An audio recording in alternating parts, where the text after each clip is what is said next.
And we love that you're here. We're live in LA and New York. It's Thursday, November 14th. I'm Jamie Erdahl. This is Akbar Bajabiamila, Peter Schrager, Kyle Brandt, and Manti Te'o at the table today. Yeah, Manti! Hey. With what could be, if you weren't mistaken, I swear there could be a San Jose Sharks logo on the back of that jacket. Like, that is a great windbreaker you have going on. Thank you, sister. Thank you, sister. Just brought the throwback Thursday vibes, you know, to GMFB. Let's get it. Very good. And if you think that Peter and Kyle are glistening today, it might be because the weather has changed in New York, and these guys are sitting in now the sauna GMFB studio somewhere in Manhattan. Yeah, tradition unlike any other. When it gets cold, you jack up the heat to 97 degrees in the studio. So Peter and I are going to sweat like idiots today. We're also going to sweat because we have some fun segments. We're going to look back on our playoff picks that we made 10, 11 weeks ago and see how they're aging, maybe well, maybe not well. And plus, Peter, we have like the best Thursday night or maybe, I don't know, ever. The game is so good tonight. NFC East lead in the balance and so many young new stars. Jamie, let's just get right into it. Thursday Night Football. Let's do it. All right, we start with that game. It's Commanders, Eagles. It's Jayden Daniels, Jalen Hurts. But my goodness, the rest of the way that these two teams line up is something to be inspected. This has become a two-horse race in the NFC East. Tonight's game could go a very long way in determining the eventual division champion. So let's hear from both head coaches about it. It's a really cool division, and fan bases are awesome. So, like, taking our show on the road to go up and have another division battle Thursday night in November, like, come on, what are we talking about? I always go back to the best teams win, not the best groups of individuals. So you're constantly trying to come together as a football team. And I think, you know, again, there's a lot of good teams. There's a lot of good groups of individuals out there. But what you're trying to do things that you want to be special, it comes down to the team. And that's who will be out there tonight for Nick Sirianni and company. Listen, like Kyle said, we're going to have a segment later in the show where we look back on our playoff predictions. Some of you may have had the Eagles up top, but I know if tonight goes a certain way for Washington, none of us at the table had the Commanders, I believe, even in. So the pleasant surprise for that division has become that W in Washington and the coaching staff and the quarterback and everything. Both teams sit just with one loss atop that division. So I ask eventually tonight, Peter, what becomes the deciding factor in this matchup on Prime Video? Can this Eagles defense, which has been reborn and revitalized and completely redone since last year, can they stop Jayden Daniels? Do you know who the leaders on this Eagles defense are? Of course you know names like Brandon Graham and Darius Slay, but do you know this new breed that over the last 5 weeks have led this Eagles defense to be the #1 unit in football? Guys, are you familiar with the name Zach Baun? Go on. Zach Baun. Now, Manti, you played linebacker for the New Orleans Saints. So did this guy, Zach Baun, number 53. He was signed to a one-year deal with the Eagles. And Howie Roseman admittedly said he had a vision of him as a backup outside linebacker or a special teams demon. Guys, you know who is the only player in football right now who has 80-plus tackles, 2+ sacks, and an interception this season? That's Zach Baun. Guys, please. You want to see him in action? I don't know what that is, but let's go. No. Let's start the show here. Can we get off a full screen of a board? Let's see, what are we doing? Peter. I think it might be stuck. I mean, no, it's unbelievable. We just are staring at the screen. We're trying to make television here, trying my hardest. We're doing a podcast? Peter's trying to sell Zach Baun so hard. Not Jayden Daniels, not Saquon. No. Zach Baun. Keep doing it. Oh, my God. It is hot in here, though, isn't it? Sit up there if I didn't say something. It's 100 degrees here.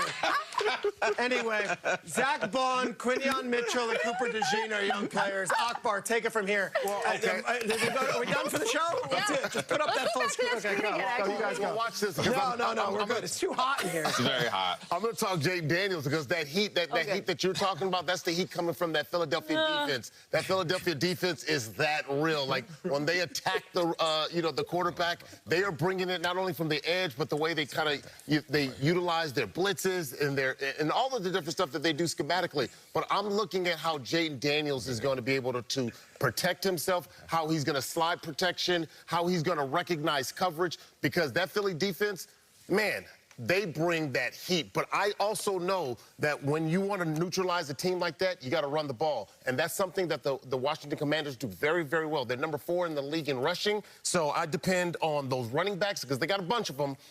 And the other one is, of course, Jayden Daniels. Man, I love it. I love it, everybody. I love the heat. I love the still photos. I love it all. Yeah. Help us, Manti.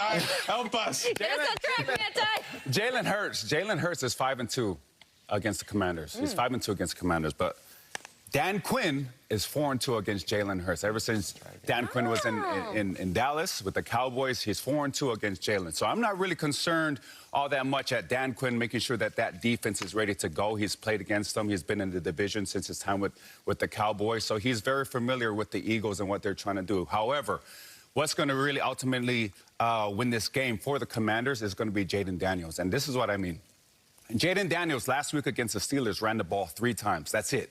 3 times. Now, Jayden, we have one of my favorite players plays for the Eagles. His name is Brandt, BG. He's a defensive end, outside linebacker for the Eagles. I promise you this. They don't want you to run the ball on these option plays. They don't want you to pull that ball. He's going to give you a give read. Please, Jayden. 1 or 2 times tonight, just pull the ball.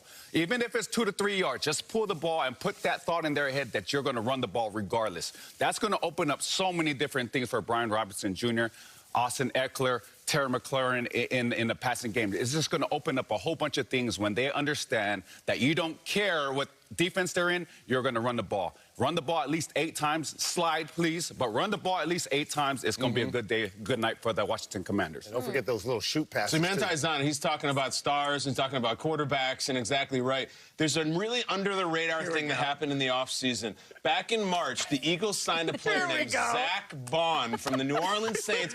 Great underrated player that not enough people know about. Peter, are you a Zach Bond fan? Let me just give the Zach Bond spiel. This is part of... It's 150 degrees right now in this studio, it's so it's part of you that. have to perform It's also, despite adversity. It's also, we're a football TV show, so if we have all the access to film, like, it would be cool. I don't know. Anyway, Zach Bond was supposed to be this, like, 4th linebacker or something like that. He was the NFC Defensive Player of the Week last week. He had 10 tackles. He was all over the field. And he joins Cooper DeJean and Quinyon Mitchell as new guys. Cooper DeJean, of course, 2nd-round pick out of Iowa, electric. And Quinyon Mitchell, the 1st-round pick out of Toledo, electric. Both of these guys are in the backfield. Bond's playing linebacker. So you've got the Defensive Player of the Week and 2 rookies who are outstanding. That's what I'm looking at, how they're going to stop Jayden Daniels. I'm about to faint. Yeah. You doing okay? Yeah. Peter, you understand, we're here for 4 hours. Yeah. I know. And Peter, we're here longer than Commanders-Eagles are tonight. That game will only be 3 hours. I'm going to try to give some actual analysis, and we're going to get through this. Zach Bond takes us out. I actually was going to talk Zach Bond this morning. We're not talking Peter took Zach it from Bond. me. I tell the producers, I want to hit Zach Bond. They're like, Peter's all over the Zach Bond thing. Like, damn it. All right, I'm going to have to talk Jayden Daniels instead. I think Jayden Daniels is going to have to play the game of the year. I think he's going to have to play his best game of the year. You know, Dan Quinn was out there talking this week, and Dan Quinn's feeling himself, and he should be, okay? And he had this great quote about the offense that said, quote, we got a lot more under the hood, as in we have a lot we haven't shown you, we have a lot we haven't done yet, and Cliff's a mad scientist, he better be. I talked about this yesterday. There's a lot of holes to poke in the Commanders that they haven't really beaten quality opponents. I think that they may have a sleeping giant waking up in Philadelphia, and I'll tell you why. If you were to print out the Eagles roster, and you're going to print out the Commanders roster onto something called paper and put them side by side, there's not a lot of places the Commanders have a better player than the Eagles. I think it's like 3, maybe 4 out of 22. Even some of the household names you might know, I think the Eagles have a better guy. The Eagles are much more talented than this Commanders team. The Eagles are much more experienced than this Commanders team. The game is in Philadelphia, raucous primetime crowd on a short week. I think this is a tough, tough ask for Washington. This could be the classic, it's been nice, you're 7-4, maybe you'll be a wild card. But, if they flip the table and beat Philadelphia on the road against a far more superior, talented team, in my opinion, then they're at 8-3, and then it's like, not only, we did the Star is Born thing with Jayden already. We did that 2 months ago. This is never mind Offensive Rookie of the Year. This is like, we are going to be hosting a playoff game this year. This is the story of the year. Huge upset potential. But I am not a betting man. I like Philly tonight. Let me ask you something. Can I ask you something? Because we felt that after the Jayden Daniels Hail Mary, like the Bears, that could be really... broken? Yeah, after the hard snap by Russell Wilson, could that have broken the Commanders? It's coaching. Listen, they have the Commanders have a coach who was up 28-3 in a Super Bowl and lost, and is still back building teams and coaching athletes. I think the Bears do not have that asset to make that comparison. So I would not expect there to be some emotional hangover. They played the Steelers really, really tough. I like the Commanders. I think that they are out of their weight class a little bit tonight, and to be very excited if they prove me wrong. I think to compliment the Commanders and Jayden Daniels, that if they were to hang or if they were to eke this one out against the Eagles, that we wouldn't be surprised because of what we've seen from Jayden Daniels, and that's all well and good. However, I like this time of year. Yesterday during Whiteboard Wednesday, all the guys went around the table and gave a coach that they said felt like we wanted to shine a light on so far this season. Peter said Jesse Minter, the DC here in L.A.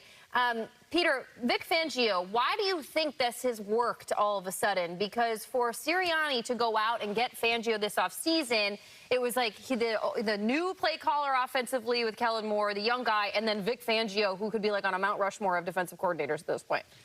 Yeah, and this isn't their first go-around with him. Remember, for the Super Bowl 2 years ago, they hired him as a consultant to work, and then he took the Miami job, which was not a good fit, was there for 1 year, and then when the defensive coordinator job, which has been such like a... Since Jonathan Gannon left, they had Sean Desai, and they had Matt Patricia. It's like, who's going to be the one? They get Fangio, who is not a young, coach. He's a guy who's been around forever.